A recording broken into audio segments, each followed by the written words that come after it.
Hi, everybody. It is Thursday, May 14th. For this video, I had something right there. And we're going to go ahead and continue on with our topic, the decline of reading in adolescence. And I chose this because Gallagher chose it. And before, on the earlier video, I went through part 1, part 2, part 3, part 4, which is your outline of your paper. So this is the outline of a paper. It's another type of outline you can use. I like it. It's easier, especially for argument. So you can actually follow it. The first part, you're going to define your problem. The second part, you're going to propose a solution. The third part, you're going to defend your proposal. And then the fourth part is your conclusion. So I'm literally walking you through as if I'm writing this paper. Gallagher is the one who wrote this paper. However, I agree with him in many aspects, and we can add to the research as we go through. I did not add anything because that would be plagiarism. So I wanted to use his opinion, his way of writing so you could see it. But then I'm going to add my addition to it, my agreement to it, and additional sources that I've learned since this book has been published. Okay, so saying that, we're going to start with part 1, and then I have part 2 over here. This is part 1 here, part 2, and then part 3. So this actually looks like an actual paper that we would handwrite, but then we would type it up when we're finished. And I have the rest of it down here on the floor, and then so it actually is like a 3 to 4 page paper by the time we're done. And then we'll finish with the conclusion. So actually, you actually get to see the paragraphs being written as if I wrote it in front of you. And that would, if I had a whiteboard, that would be great, but I don't have a whiteboard. So I chose to do it this way. So that way we can go through the steps and you can see the problems. So we can stay focused on the content. We can stay focused on describing the problem for the first part, which is this and this. Then we're going to propose the solution, which I have 1, 2, and I do believe on part 2 I have a third paragraph for that section. So you can see each section could have 1 to 3 to 4 different paragraphs, depending on the section. 1 and 4, the conclusion, should have 1 to 2 paragraphs at the very most. But argument is a little bit different because you're arguing and you're describing that problem, defining the problem, who says it's a problem, and you're predicting what the other person possibly is going to ask you or argue about with you. And defend your proposal, why will your ideas work, anticipate what will work, what will not work, recognize the people that may be reluctant to or argue with you, and what they're going to say is what you're going to predict. And then conclude, you're going to remind the readers why this problem needs their attention, because in 3, you're explaining to them why they should overcome their reluctance to agree with you. A reluctance to agree. In other words, they're going to disagree with you. They're going to argue and fight with you, and they're going to say, no, you're wrong. And you're going to come back with a counterclaim saying, no, I'm right because, and then you have your sources that you list. So you need more than 3 sources. If you think you need only 3 sources for an argument paper, you need 3 sources for maybe your description section, maybe 3 sources for your proposed solutions section. And you're going to see where I put source in there. There it is. Put source in there, and I've written source in there, and I don't know if you can see it because I'm getting a glare now from the light. I don't want that. The overhead light. So maybe if I do this, oh, that's a little bit better, huh? So I don't have that big glare, but now I have a shadow of my head. So hopefully not too bad, that you can still see. Well, I'm going to go ahead and read it. So I'm going to stay out of the picture a little bit so that you can read it, and then you can zoom in on it along with it too. Closed caption should be there too when you go ahead and read it for if you're on YouTube. So topic is decline of reading in adolescence. This is off from Read Aside. This is Gallagher, Kelly Gallagher, and he wrote the book Read Aside, and I've read it I don't know how many times, and I used to buy the book Read Aside and give it to people because they kill reading. And basically that's the bottom line. The overall is that a lot of times schools and teachers or different people will kill reading for individual students so that when you get to your age, you no longer love reading, you don't love learning, you hate it because you've gotten these packets or you've gotten circle this or you've had these all you're not thinking for yourself. They're telling you how to think and you don't want that. You want to think for yourself because you're opinionated, and you have beliefs and values. And those beliefs and values have been tarnished because you've been, here, do this. Here, do it this way. Well, if you do it like this, well, these are all suggestions that I'm giving you that you get to use. I'm not telling you you have to use this. No, it's a suggestion. All the graphic organizers that I present to you are suggestions, which is the way it should be. So you are thinking for yourself. You have your own learning style. You know how you learn. You know how you not just memorize, but you learn things. And some of you have to like write it down like I do, and then read it over and over, and then write it some more, and then doodle or whatever, and then you get it. Other people just read it and they get it. You know, I don't know how they do that, but my brain does not work like that at all. So it's like the dictionary page that I have. I have to write the word, I have to say the word, I have to write the word, I have to look at the word, I have to say the word, and then after about 4 or 5 times, then I have the word, and then I understand it. But do I ever have to go back? Sometimes, but 9 times out of 10, once I have it, once I learn it, I never forget it. It's always there, which is really nice. I love that. So one problem facing our country today, I'm starting right off with part 1. Remember, we're describing the problem. One problem facing our country today is reading is falling out of favor with young people or adolescents. And they say about age 13 is when that happens in an adolescent. This is a cultural societal problem. Why? Because studies have shown, research studies is what we're referring to, that adults who read do things that non-readers do not do. That's obvious and that's proven fact, and it's been proven over and over again. So we want you to be a reader, but a lot of times you get this shoved down your throat. And if you get it shoved down your throat, or you have to read, or here's a book you have to read. Why do you have to read that book? Because somebody somewhere said that you had to. It's a classic. Yes, it's nice. But wouldn't it be great if you discovered it on your own? Wouldn't it be great if you discovered that reading is really part of who you are? Exactly, because studies have shown that adults who read do things that non-readers do not do. Readers get much more involved in their children's schools. They attend more cultural events. In short, they bring much more to our communities. And there's a source that you're going to interject there. So it's a source that has been researched, and you're going to cite your source so you don't plagiarize. So up here, paragraph 2 of part 1, this is paragraph 1 of part 1. This is paragraph 2 of part 1, which is describe the problem. We're still describing it. One recent study showed an universal calamities fall off of reading that happens around age 13. I just said that before, remember? Source, you're going to cite your source because we don't want to plagiarize, and that is a research study, studies plural. More than 5, by the way, probably I think like 10 or 20, if not more. When kids become teenagers, they stop reading. So what we know, many of the reasons for this: print, poor environments at home, time wasted on Facebook, video games that offer more immediate gratification. In addition to this list of unusual suspects,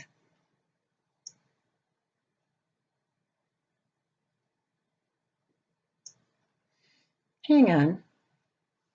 Nope, I'm good. I'm still here. So video games that offer more immediate gratification because they're fast-paced and they're go, go, go, as you know.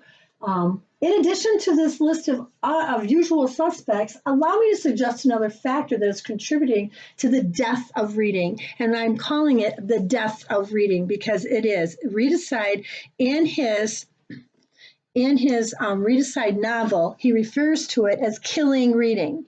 It is the death of reading, that people don't want to read. They don't enjoy reading. They don't find the author that they can attach to or hook to.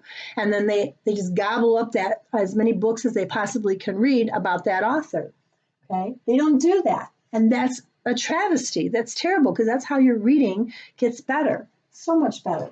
So in addition to this list of usual suspects, allow me to suggest another factor that's contributing to the death of reading in our schools. Our schools is contributing to the death of reading. They're causing the death of reading. Ironically, the one place where students go to hate reading because the way it's presented. It's like, no. Schools have become a large problem, and this problem must be addressed, or as a society, we will pay the price. Because as a society, if we don't have a society that reads, then we become more and more illiterate. People become stupid. People don't know how to research. People will rely on what somebody says that's true or false, and that possibly will be false. So now I'm at part 2, and part 2 is propose a solution. So I have defined the problem. The problem is reading, and it's the way it's being taught, the way it's being presented. And how can I say that? Because I have proof in my classrooms that I've taught, and I've taught for 23 years now, and for 11 years, I taught and I proved that fact to be true. And at the end, my students ended up maybe not loving reading, but at least they enjoyed some form of reading before that, more than they did when they first came in and entered my classroom, which is perfect. That's what I want. I want them to acquire that learning, acquire that knowledge, and that, oh, you have to read to learn. That's just a fact. You just have to do it, whether you enjoy it or not. But then if you find that author that you love, then you can't get enough, and you don't want to put the book down. And you always want to read from beginning, middle, and end. You don't want to skip around. And you love that author so much, and you love the way that they design and they create the characters and the plot, the rising action, the falling action, what the characters do, how they jump around, how they interact with each other. It's just perfect. So we're moving to part 2, and this is paragraph 1 of part 2. If we stand any chance to reverse this problem, there are a number of steps that must be done. Do you notice how part 2 is propose a problem and defend your proposal? It's very authoritative. Your voice changes. It's not this, I'm telling the story, sweet stuff. It's like, here's the solution. I'm defending the proposal. This is what needs to be done. It needs to be done now, not when you feel like it, okay? So one step that needs immediate attention is to make sure that students have access to high interest reading materials. I know that seems to be stating the obvious, but schools have placed all their focus on mandating that students need academic tests, and they have lost sight of the value of recreational reading. Recreational reading means you read for fun, because we are in a test all every single day, and the test drives all the data. And so test, and they think if they test more, then you're going to get a higher quality student, and you do not. You get students that hate learning, that hate reading, that hate doing it because they have to do it. What happens if you only went to school 3 hours a day and you could get as much information in those 3 hours than you usually would in 8 hours, because of the way it's presented, because of the way the information is available to you, that you can learn at your own pace. That's why we have online distance. That's why online distance is so popular right now, because that's the solution. That is exactly what I just talked about, and that's going to support what you need for your learning and for reading. Saying that, yes, I like Hamlet, and I think it should be taught, but I also enjoy books like The Hunger Games. I also enjoy when all reading students are asked to do is academic in nature. Recreational reading gets lost. If you curl up with a book and you like to read it, or your iPad or your phone, and you just enjoy reading a novel, reading a story that's written by someone else, or you like writing your own story because you want to be an author someday. You have so many stories in your head you don't know what to do with, and you just keep writing because the character just keeps unfolding, and it's one plot, one circumstance, one situation after another, and you just keep going and you write and write and write, which is really cool. And when this becomes standard operating procedure, we lose the opportunity to build lifelong readers. And actually, he said lifelong readers, I would say lifelong learners, because it teaches you that you have to read, you have to learn, but, oh, I hate it. No, what if it's on your terms, which it should be? If it's on your terms, then you should love it. Schools provide Hamlet for students to read, but they are not surrounding students with high interest, good books. In a way, this is like asking students to become good swimmers without putting any water in the pool. How can you be a good swimmer if there's no water? How can you build a house unless you hit a hammer and you know exactly the angle that that nail has to go into the wood to actually put that house together and put those wood pieces together. You can't do it unless you do it. You have to have that action there. Okay. So you have to have water to swim. You have to have good levels of books if you're going to become a reader. And in my classroom in Wisconsin, I always refer to that because it was such a success story. And I worked with the International Reading Association to create a classroom that basically supported reading on every aspect at all levels. It worked. Everything, all the research, the strategies, and I contributed. My name's not anywhere. My name's somewhere, but I don't know. That's not the important thing. The important thing is to pass the word that reading does work. And so I had a whole shelf system, 2 shelf systems with a couch in my classroom. I had that big of a classroom. And the couch was just for reading, recreational reading. And they could not do research on that couch. All the research had to be done at tables or desks. But to recreational reading, to enjoy just reading and taking 30 to 40 minutes a day and do nothing but read. Just read the book or the thing of your choice. That's all. That's how I got my scores in reading to soar, because the students decided they wanted to read. Nobody had to tell them. Nobody had to harp on them. Nobody said, you got to do this now, you got to do this now, remember this is. None of that. They did it on their own, just like you guys do in New Learning. When I ask you guys, hey, I need the percentage to go up, and you guys get online, the percentages go up. That's it. You decide. You are the one driving this machine. You're driving your educational journey. You're putting yourself forward. So how bad do you want it? And who's next? And that's why I say that, because it's directly related to the reading. Don't kill reading. Don't kill learning. And it'll get done. And the scores soar. And you don't have to fight, because then you have scores 70, 80, 90, 100%, which is awesome. And I get so excited and proud of every one of you that do that. Paragraph 2 of part 2. Propose a solution.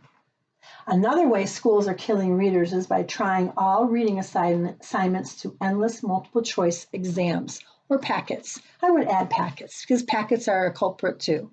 They don't solve anything. The packets are terrible. You don't learn anything. You sit there and memorize stuff, and then you're going to forget it as soon as you're done memorizing it, if you even go ahead and read it. And half the time, if I do packets, students throw them away, or they don't do them at all. So it's like a waste of money. It's a waste of paper. It's a waste of time, because you don't want to do it in the first place. But what happens if you would choose a book and the assignment was, hey, choose your favorite author of your book and read one novel, and when you come back, and you're coming back in 3 weeks, so have that novel read in 3 weeks. And if you read more than that, then you get a reward for reading more than that. That means you would want to read. That means you're learning. That means that's a desire that you have. And that means no one's forcing you to do it. That's a big difference. So, students have been taught that the reason they should become readers is to pass a test. Not true. Think about this approach. If you went home tonight to sit in your favorite spot to read a good book, what would happen to your reading experience if you knew that your reading would be followed by a lame quiz the next day? It certainly would take the enjoyment out of it, wouldn't it? Because who wants to have a quiz if you're just sitting there reading with your feet up? You want to get into the character. You want to experience the character. You want to experience the plot, what's happening. And then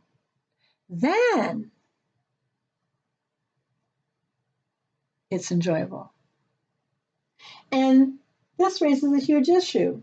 Where has the enjoyment of reading gone? I had students, my couch was always full. I didn't have behavioral issues ever, because everyone was doing what they wanted to do, which was learn. And they moved forward. And all I was doing was helping them if they got stuck, or move them forward. That's it. Huge difference, giganto difference, for sure. Brings me to here. There's the rest of my paper that I did. Not the rest of it, because I don't have the conclusion up here. This is like a regular essay. Here is part 2, continued from here, up here. Propose a solution. Where do kids read for fun anymore? Do you read for fun? And if you do read for fun, do you have time? And does people actually let you read for fun? It got to the point where I was the first, one of the first graduates of college in my family, and my family was not used to reading. So I literally would, oh, I'm going to go take a bubble bath or whatever, and I would get into the bubble bath. I would take a book with me, and that I would go in there and practice, and I would read. And that's how I got my reading in. That's how I got my reading scores up. And I would hide in the bathroom, and they would knock on the door, and I said, I told you an hour. And I was like, I would put the timer on, and they were not allowed to like interrupt, but I had that for fun. It was like perfect. I loved it. It was great. On the contrary, by trying quiz after quiz to reading experience, schools are turning good books into extended worksheets. Unfortunate. It is, because that's no fun. Extended worksheets are never any fun. But true fun reading is fun. Paragraph 3 of part 2 propose a solution to this reading problem to get you guys to read for enjoyment. For a student to become a reader, 3 things have to happen. 1, he or she has to have a good book to read, a good book that you like, not a teacher, not someone else, but you like, okay?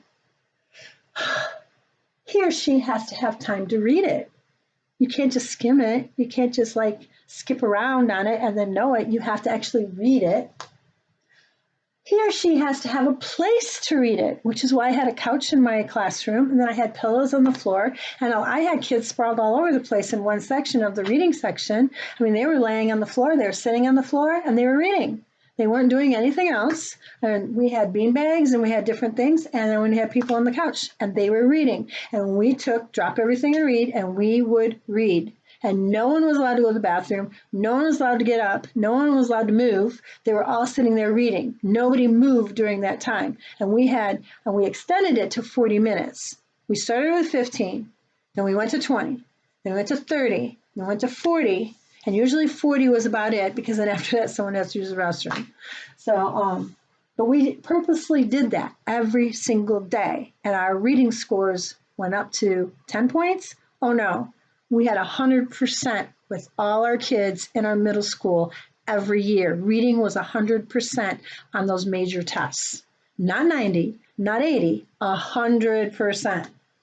Perfect, it works. For many students, school is the only place where these 3 factors intersect. Some students have time to read, but they share a crowded apartment with siblings. They do not have a quiet place to read. Some students have a place to read, but they have to leave school at the end of the day and go straight to work. And a lot of you guys have experienced that, or a lot of you guys are working now and you don't have time. And I see a lot of you guys are coming in Google Classroom after you get done working right now, and that's fine, and then you get the work done if you can. And I'm like, that's totally fine. I totally get that, because you need money, you need to work. I understand. So, but our schools ignore these factors. They do not give our students interesting recreational books, interesting books that you want to read. They do not give them a time and a place to read for enjoyment. One recent study found out that kids on average are only reading 7 minutes a day in school, and then you would cite your source there. If we want to raise readers, this has to change. 7 minutes is nothing. That's like, okay, I'm getting up, and you don't even get into the book. You barely get into the cover or whatever. It's a shame. So I'm going to defend my proposal now in part 3. So what's going to happen is I'm not going to have time for the conclusion, and I'm going to go and defend my proposal, and then in the next video I'm going to go ahead and start with part 3 again and the conclusion, and then move on from there, because we're moving out of Gallagher after this, because it's coming to the end, and we're going to move into Bloom's and other reading strategies and how you apply them to the argument paper. How do you apply them to gather this information and outline it into this type of paper? But now you know what a paper looks like, the details of that paper, what elements, what items have to go into that paper, which is so, so important, okay? Saying that, outline suggests the writer defends his or her proposal to fixing the problem. So this is, again, just a suggestion. Complete suggestion as to an outline, because it does work. These are some There are some out there who might challenge my proposal. For one thing, they argue that giving students time to read for fun is a waste of school time. Schools, they argue, should be all about academic reading. They are wrong. There is a clear connection between time spent reading recreationally and scores on reading tests. In other words, kids who read the most for fun read the best on tests. So here's your tape. If you want your tape score to improve, and how many times have I said, if you enjoy computers, read about computers. If you enjoy art, read about art. If you enjoy crafts, read about crafts. I read about this to find out how to make them like this. One worked, one did not, but I've got more that work than I do that don't work. All right? So, I mean, read up on how to do stuff like this if that's what you like. If you like trains, read up on the hobby of trains. If you like gardening, read how to do a garden. And you're going to mess up. You're going to probably not do it right. But guess what? You read about it for fun, and it's not a waste of time. Schools, they argue, should be all about academic reading. Well, what is academic reading? Define academic reading. This is like, what? Academic reading should be for fun, because if it's for fun, then you want to do more of it. And if you want to do more of it, you're learning. And if you're learning and do more of it, your scores go up to 100%. They're missing it on that one. So there is a clear connection between time spent reading recreationally and scores on reading tests. Research has shown and studies prove it. In other words, kids who read the most for fun do the best on tests. But the issue is larger than test scores. The issue really comes down to whether schools want to raise lifelong readers or not. Or do you just want them to do the packets, or you just want them to do what you give them to do instead of becoming a lifelong reader, which has nothing to do with the student? How we really gotten to this point where the idea of putting high interest good books into the hands of our students is seen as a waste of time. Many areas and many schools think this, which is so sad. And this is the read-aside. This is the destroying of reading. When I run into a former student 20 years from now, I will not care what their reading score is. I don't care what their reading score is. I don't care at all if they were a slow reader or fast reader, orally or by themselves. It doesn't matter. I don't care if they're a good writer even, or if they knew how to research a paper. You know what matters? I will not care what their reading score on the state test was when they were 15 years old. I will, however, care very much that they have grown into adults that like to read, because adults that like to read are adults that actually like to read to their children and like to teach their children as well. And I have a lot of former students online with me, and they track me and they follow me, and we talk all the time, and they're parents now, and they have little ones, and guess what? They want their kids to read. They weren't the best reader. Nobody did that for them, but they want it for their kids because they've learned what recreational reading does. It's not a quiz. It's not a test. It's not the end all. What's the end all? To have every student that I know like to read.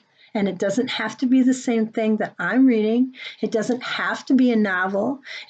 Some of you like computers, so read about how to take apart and put together computers.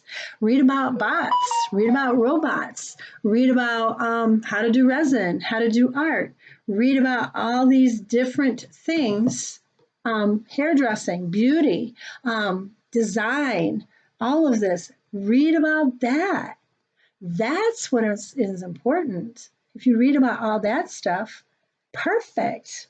Then you've learned. Then you have an enjoyment in your life. And it's not about the test. It's not about the score. Because when I see you in 10 years, I'm not going to remember your score. But I will be interested to see, hey, you still reading? Did you find a good book lately? Do you have a good author? Some people like to read Woman's Day. Some people like to read all those magazines. Who cares? They're reading. It's like, let them read, correct? As long as you're reading high interest books, novels, advertisements. If you're reading for the enjoyment of reading, then your score will go up. You read more and automatically you're there, you're learning. And then reading is not dead. Reading is for enjoyment, and people can tell the way you talk, the way you write, the way you convey or portray yourself to other people tells them if you're a reader or not. And I think that's a pretty good defense for this proposal, that I would want all my students to be good readers. My time is up. So the next video, we'll start with this and we'll go into conclusion. See you then.